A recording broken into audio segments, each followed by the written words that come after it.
तो यार कहानी वहीं से स्टार्ट होती है जहां से खत्म हुआ था। अपना जो वांग था ना वो अपने एमसी को ढूंढने के लिए लिटरली में फाइनली अपने फॉर्मेशन को उल्टा चला देता है। अब बात है कहीं और, जहां पर बादलों में कुछ ज्यादा ही अजीबोगरीब चीज दिखाई जा रही थी। फिर क्या अचानक से अपने एमसी की आंखें खुल जाती है, जहां पर वो भी चौंकते हुए मन ही मन सोचे जा रहा था कि क्या सपना, ये एक सपना था। बाप रे, साला कुछ ज्यादा ही अजीबोगरीब सपना था। सीन चेंज होता है बाहर की ओर, जहां पर हमें उसी मोटके को दिखाया जाता है, आई मीन अपने एमसी का दोस्त। और इसको तो लिटरली में ये लग रहा था कि अपना जो एमसी था ना वो मर गया। लिटरली में यार वो मर गया है, इसीलिए तो फुट फुट कर रोए जा रहा था कि मेरे दोस्त मेरे दोस्त तुमने मेरा पिलका लिया और साला मर भी गए। अब जबकि तुम बुद्ध बन ही गए हो तो प्लीज प्लीज यार मुझे परेशान करने के लिए मत आना, दूर रहना, मुझसे दूर रहना प्लीज, अपने दोस्त को भूल जाओ। लेकिन क्या अगर बात करें अपने एमजे की, तो वो भी गुफा से निकलते हुए इस मोटके का सारा कांड अपनी आंखों से देख लेता है और परेशान था कि वाह मानना पड़ेगा ये साला किस तरह का दोस्त है भाई।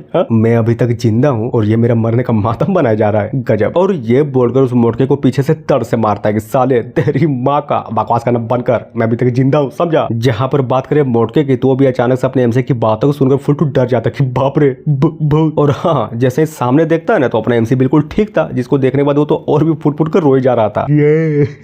मेरे भाई तुम जिंदा हो यार, सच में तुम जिंदा हो, तुम नहीं मरे। तुम्हें पता है कि मैं कितना डर गया था? मैं सच में बहुत ही ज्यादा डर गया था, मुझे तो लगा था कि तुम मर गए, लेकिन भला भगवान का कि तुम जिंदा हो। अच्छा वो सब छोड़ो और पहले ये बताओ आगे तुम्हारे साथ हुआ क्या था? क्या बोलो यार बहुत ही ज्यादा लंबी स्टोरी है, फिलहाल के लिए नहीं बता सकता, लेकिन हाँ मैं इतना जरूर बता सकता हूँ कि मैं क्यूआई कंडीशन के 6 लेयर पर पहुंच चुका हूँ, समझे। जिसकी बातों को सुनकर मोटका फुल टू खुश की है। क्या बात बोल रहे हो? मतलब सच्ची में, मतलब तुम सच्ची में क्यूआई कंडीशन के 6 लेयर पे पहुंच चुके हो, गजब। मतलब समझ रहे हो? अरे यार जरा देखो तो, अगर इसी तरह से तुम्हारा स्पीड रहा ना तब तुम सीनियर सिस्टर जू के 7 लेयर को बड़ी आसानी से क्रॉस भी कर जाओगे, और फिर वो दिन ज्यादा दूर भी नहीं जब तुम एक इमोर्टल भी बन जाओगे। एमसी बोलता है कि नहीं यार, सीनियर सिस्टर जू ना वो मुझसे लिटरली में बहुत ही ज्यादा टैलेंटेड बंदी है। अगर सच बोलूं ना तो मेरा नसीब बहुत ही ज्यादा अच्छा था, इसीलिए तो मैं क्यूआई कंडीशन के 6 लेयर पर पहुंचा। वरना तुम्हें सच्ची में लगता है कि मैं क्यूआई कंडीशन के 6 लेयर पर इतनी जल्दी पहुंच भी पाता? हाँ नहीं, बिल्कुल भी नहीं। और ये बोलकर मन ही मन सोचता है कि मेरे लिए सबसे बेस्ट यही होगा कि मैं इस मोटे को बिल्कुल भी नहीं बताऊं कि एक्चुअली में मेरे साथ हुआ क्या। अगर इसे सच्ची में वांग तेनफाई के बारे में पता चल गया ना तब तो ये डर के मारे मर ही जाएगा। तभी मोटका बोलता है कि भाई एक बात बताओ, अब जबकि तुम क्यूआई कंडीशन के 6 लेयर पर पहुंच चुके हो तब तुम तो बड़ी आसानी से उड़ सकते हो ना। एमसी भी लाइक उड़ना ना, हाँ आई थिंक उड़ सकता हूँ। और ये बोलकर उड़ने का ट्राई करता है और सच्ची में थोड़ी ऊपर तक उड़ भी पा रहा था। तभी अचानक से जमीन पर लैंड करते हुए बोलता है कि हाँ उड़ तो पा रहा हूँ, लेकिन दिक्कत की बात तो ये है कि फिलहाल के लिए मेरे पास उड़ने वाली अच्छी खासी से कोई तकनीक नहीं है, समझे। हाँ वो तो मैं देख पा रहा हूँ, लेकिन मानना पड़ेगा तुम सच्ची में थोड़ी देर उड़े तो थे। एक काम करो ना, क्यों ना तुम किसी के ऊपर अपने पैरों को रखकर उड़ने की कोशिश करके देखो, क्या पता शायद उड़ जाओ। और वही होता है, अपना जो एमजे था ना उस मोटके की बातों को सुनकर फाइनली अपने शॉट को बाहर निकाल लेता है। फिर क्या उसके ऊपर चढ़कर उड़ने का ट्राई किया जा रहा था और लिटरली में उड़ भी पा रहा था। जहां पर अपने एमसी को इस तरह से उड़ता हुआ देखकर ये मोटका भी पूरे के पूरे तरीके से चौंका पड़ा था। इधर एमसी भी मन ही मन सोचे जा रहा था कि एक मिनट, इस तलवार में उड़ने के बाद मुझे ऐसे क्यों फील हो रहा है जैसे कि अचानक से मेरे दिमाग में कुछ तो चल रहा है। आई थिंक कुछ मंत्र सा है, हाँ कुछ तो लिखा हुआ दिख रहा है मुझे। और ये बोलकर उसके दिमाग में फाइनली जो कुछ भी चल रहा था ना वो अपने हाथों में एक हैंडसाइन बनाकर उसको ट्राई करने की कोशिश करने लगता है। और जैसा ही हैंडसाइन कंप्लीट होती है तभी अचानक से अपने हाथों से स्वाइप करता है और लिटरली में स्वाइप इतना पावरफुल था कि पूछो मत। जैसे जंगल में लगती है ना वहां पर खड़े सारे के सारे पेड़ ऑन द स्पॉट वहीं पर खट जाते हैं। जहां पर ये सब कुछ देखने के बाद अपने एमसी भी एक पल के लिए पूरा का पूरा हैरान था कि बाप रे मुझे विश्वास नहीं हो रहा, आखिर ये था क्या? मैंने तो बस वही किया जो मेरे दिमाग में चल रहा था और अचानक से एक फ्लिप कर दिया, लेकिन सोचा नहीं था कि मेरा फ्लिप सच्ची में इतना पावरफुल निकलेगा। पर कैसे, हाउ इज दिस पॉसिबल? कहीं ये सब कुछ मेरे उस सपने के कारण तो नहीं हो रहा ना जो सुबह सुबह मैं देख रहा था। मोटका भी लाइक ओह माय गॉड भाई, अब मैं यार आखिर ये क्या था? जो भी था साला खतरनाक एक नंबर था। और मनी मन सोचे जा रहा था कि गजब गजब गजब यार गजब, माँ कसम अब तो मैं इस बंदे को जी जान लगाकर फॉलो करूंगा। देखना साला जब तक ये बंदा मेरे साथ रहेगा ना किसी की औकात नहीं होगी जो मुझे बुली कर सके। तभी बोलता है कि भाई मेरी बातों को ध्यान से सुन, सबसे इंपॉर्टेंट बात तो मैं तुम्हें बताना भूल ही गया, और वो बात ये है कि इनर सेट का ट्रायल स्टार्ट होने वाला है, समझे। अगर तुम्हें सच्ची में इनर सेट का ट्रायल में भाग लेना है तो चलो जल्दी करो, कम से कम 1 महीने का तो तुम्हें रजिस्ट्रेशन पीरियड को पार करना ही होगा, इसलिए जल्दी जल्दी। समझ रहे हो ना कि मेरा बोलने का मतलब क्या है? मेन कैरेक्टर बोलता है कि हाँ समझ गया कि तुम्हारा बोलने का मतलब क्या है, और सबसे अच्छी बात क्या है पता है, मैं भी तो इनर सेट के ट्रायल में भाग लेना ही चाहता था, तो फिर चिंता किस बात की, चलो जल्दी करो, हम लोग जल्द से जल्द जाते हैं तुम्हारे रजिस्ट्रेशन का काम पूरा करवाते हैं। और मजे की बात क्या है पता है, वो जो वांग तेनफाई है ना उसका उसका भी लेवल ऑलरेडी क्यूआई कंडीशन के 6 लेयर पर है, यानी कि अब जबकि तुम्हारा भी कल्टीवेशन क्यूआई कंडीशन के 6 लेयर पर पहुंच चुका है तो उस बंदे की औकात नहीं है जो तुम्हें फिर से परेशान करने की कोशिश कर सके। लेकिन अगर सच कहूँ ना तो मैं तो बस उस बंदे का शकल देखना चाहता हूँ। जब उसे पता चलेगा कि तुम्हारा लेवल और उसका लेवल बिल्कुल सेम है तब उस बंदे का शकल तो बिल्कुल देखने लायक होगा। जहाँ पर बात करें अपने एमसी की तो अभी उस मोटके की बातों को सुनकर फाइनली उस बंदे के बारे में अपने मन ही मन सोचे जा रहा था कि हाँ बात तो बिल्कुल सही बोली है इस मोटके ने, हालांकि हमारा लेवल सेम तो है लेकिन अगर बात करें पावर की तो अभी भी हम दोनों के पावर में बहुत ही ज्यादा डिफरेंस है। लेकिन कोई नहीं, जो होगा सो देखा जाएगा।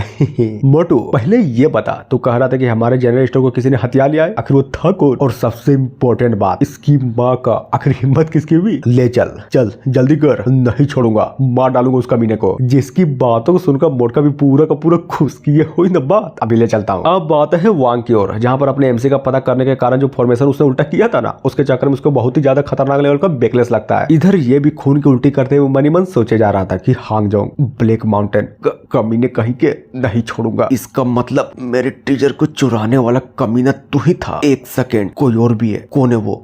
आखिर ये बंदा है कौन? कहीं ये बंदा वही तो नहीं है ना? और इतना बोलने के साथ ही सीन चेंज होता है 20 दिन बाद, जहाँ पर हमें लिटरली में बहुत सारे बंदों को दिखाया जाता है जो कि आपस में ही बातें किए जा रहे थे। एक बोलता है तुम लोगों ने सुना क्या? हाँ, इना सेट का जो रजिस्ट्रेशन पीरियड है उसको खत्म होने में सिर्फ कुछ ही दिन बाकी है। हाँ बाकी तो है, लेकिन तुम लोगों ने नोटिस किया इस बार लिटरली में बहुत सारे ऐसे बंदे जो ट्रायल में भाग लिए हैं। लेकिन दिक्कत की बात तो ये है, रजिस्ट्रेशन करने के बाद वहां से कोई बंदा हिल ही नहीं सकता। मतलब सोचो तो, जब तक टूर्नामेंट खत्म ना हो जाए, जब तक ट्रायल खत्म ना हो जाए, वहां से कोई बंदा बाहर नहीं जा सकता। तभी तीसरा बोलता है हाँ तो फिर तुम क्या चाहते हो, रूल को चेंज कर दे। जरा सोचो, रजिस्ट्रेशन करने के बाद अगर सच्ची में किसी बंदे को वहां से बाहर निकालने के लिए दिया जाए और वो बंदा बाहर जाकर कोई पिल या फिर ये बोलो कि कोई आर्टिफैक्ट को अगर अंदर ले आए, तब क्या होगा? साला पूरा का पूरा ट्रायल ही गड़बड़ा जाएगा, समझे? और हाँ, इसी तरह से लिटरली में वहां पर खड़े तीनों के तीनों बंदे और भी बहुत सारे ऐसी चीजें बातें किए जा रहे थे। तभी हमें फिर से वही जगह को दिखाया जाता है जहां पर अपना एमसी मस्त आराम से बैठ कर अपने बिल को बेचा करता था, जहां पर अपना मोटका भी अपने एमसी का नाम चिल्लाते हुए बोले जा रहा था कि भाई गजब गजब गजब यार गजब, क्या तुम जानते भी हो आज का बिजनेस तो लिटरली में बहुत ही ज्यादा लाजवाब निकला। जिसकी बातों को सुनकर एमसी भी मनी मन सोचता है कि गुड, ये हुई ना बात। इस लोअर पब्लिक जोन के बॉर्डर में मेरे लिए बिजनेस करना सच्ची में मेरे लिए बहुत ही अच्छी बात हुई। अब देखना, मेरे पास जितने भी स्पिरिट स्टोन है ना, इसकी और अपने आईने की हेल्प से मैं कम 100 से भी ज्यादा उड़ने वाली तलवारों को कॉपी करूंगा। और वो इतना सोच ही रहा था तभी अचानक से वहां पर किसी को तो नोटिस करता है, और वो नोटिस किया हुआ बंदा कोई और नहीं बल्कि ये बोलो कि ये था। जहां पर बात करें इस बंदे की तो इसका लेवल भी क्यूआई कंडीशन के 6 लेयर पर था। और सबसे इंपॉर्टेंट बात ये है कि ये आउटर सेट का दूसरा और सबसे पावरफुल डिसाइपल है। बंदा बोलता है कि लड़के मेरी बातों को ध्यान से सुन, अंकल सेंगवान तुमसे मिलना चाहते हैं तो एक काम करो, चलो जल्दी करो, मेरे साथ चलो। जिसकी बातों को सुनकर फाइनली अपने एमसी को भी याद आ जाता है कि एक्चुअली में ये अंकल सेंगवान है कौन। नहीं समझे? अरे यार वही बिल डिस्ट्रीब्यूट करने वाला बुड्ढा। एमसी सोचता है कि एक मिनट, कहीं कुछ गड़बड़ तो नहीं ना, या फिर शायद हो सकता है कि उस बुड्ढे ने उस ब्लैक माउंटेन में मुझे नोटिस कर लिया था। छोड़ो, अब जो भी होगा ना मिलने के बाद पता चलेगा। अब बात है चाचा सेंगवान के रेसिडेंस पर, और जरा बुड्ढे को तो देखो, बहुत ही एटीट्यूड में बैठा पड़ा था, जिसको इस तरह से बैठा हुआ देखकर एमसी भी ग्रीट करते हुए बोलता है अंकल सेंगवान को मेरा नमस्ते, आपसे मिलकर खुशी हुई। कहिए क्या हुआ, आपने मुझे बुलाया था क्या? हाँ? उधर अगर बात करें उस बुड्ढे की तो अभी अपने एमसी की बातों सुनकर कुछ नहीं बोलता, बस ये बोले कि अपने एमसी को बहुत ही गौर से घूरे जा रहा था। तभी अचानक से अपने अंगुलियों से एक फ्लिक करता है, जिससे होता ये है कि कोई चीज बहुत ही स्पीड से अपने एमसी के पास जाती है और उसको लग कर टर्न मारकर वापस उस बुड्ढे के पास आ जाती है। और अब जाकर पता चलता है कि एक्चुअली में वो चीज क्या थी। वो चीज कुछ और नहीं बल्कि ये बोले कि एक नीडल थी जिसमें अपने एमसी का खून लगा हुआ था। बुड्ढा बोलता है कि नहीं, बिल्कुल भी नहीं, तुम्हारे पास तो कोई ट्रीजर नहीं है, एक काम करो अपना स्टोरेज बैग मुझे दो, मुझे चेक करना है। और ये बोलकर अपने एमसी का स्टोरेज बैग को चेक करने लगता है मेन कैरेक्टर अंकल सेंगवान। आप बता सकते हैं कि एक्चुअली में आप ढूंढ क्या रहे हैं? और सोचता है कि गजब,